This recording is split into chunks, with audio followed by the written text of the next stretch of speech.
The Princess Bride. This is my favorite book in all the world, though I've never read it. How is such a thing possible? I'll do my best to explain. As a child, I'd simply no interest in books. I hated reading.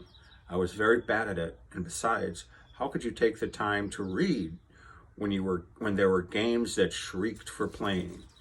Basketball, baseball, marbles. I could never get enough. I wasn't even good at them, but give me a football and an empty playground, and I could invent last-second triumphs that would bring tears to your eyes. School was my torture.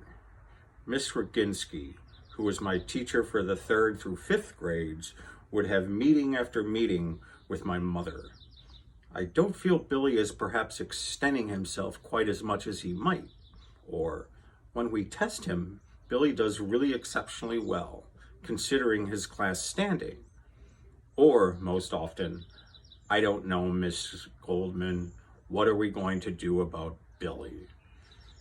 What are we going to do about Billy? That was the phrase that haunted me those first 10 years. I pretended not to care, but secretly I was petrified.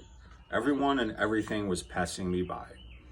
I had no real friends, no single person who shared an equal interest in all games. I seemed busy, but I suppose, if pressed, I might have admitted that, for all my frenzy, I was very much alone. What are we going to do about you, Billy? I don't know, Miss Roginski. How could you have failed this reading test? I've heard you use every word with my own ears. I'm sorry, Miss Roginski. I must not have been thinking. You're always thinking, Billy. You just weren't thinking about the reading test. I could only nod. What was it this time? I don't know. I can't remember. Was it Stanley Hack again? Stan Hack was the Cubs' 3rd baseman for these and many other years.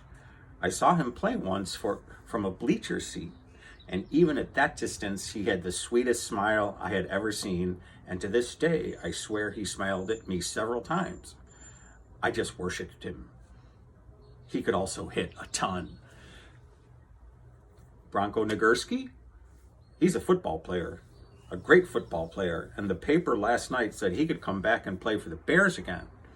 He retired when I was little, but if he came back and I could get someone to take me to a game, I could see him play. And maybe if whoever took me also knew him, I could meet him after, and maybe if he was hungry, I might let him have a sandwich I have brought with me.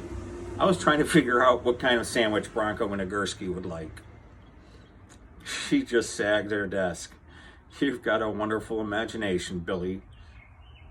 I don't know what I said, probably thank you or something. I can't harness it though, she went on. Why is that? I think it's probably that I need glasses and I don't read because the words are so fuzzy.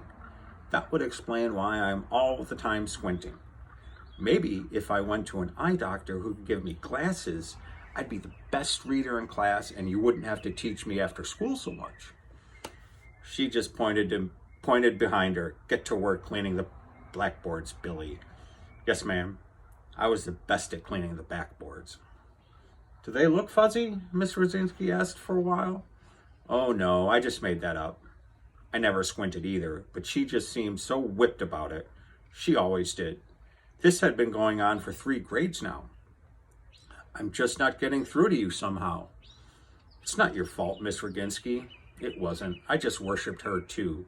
She was all dumpy and fat, but I used to wish she'd been my mother. I could never make that really come out right unless she had been married to my father first, and then they'd gotten divorced, and my father had married my mother, which was okay, because Miss Roginski had to work, so my father got custody of me. That all made sense. Only they never seemed to know each other, my dad and Miss Roginski. Whenever they'd meet, each year during the Christmas pageant, when all the parents came, I'd watch the 2 of them like crazy, hoping for some sign of secret glimmer or look that could only mean, well, how are you? How's your life been going since our divorce? But no soap. She wasn't my mother, she was just my teacher, and I was her own personal and growing disaster area. You're going to be all right, Billy. Sure hope so, Miss Ginsky. You're a late bloomer, that's all. Winston Churchill was a late bloomer, and so are you. I was about to ask her who he played for, but there was something in her tone that made me know enough not to.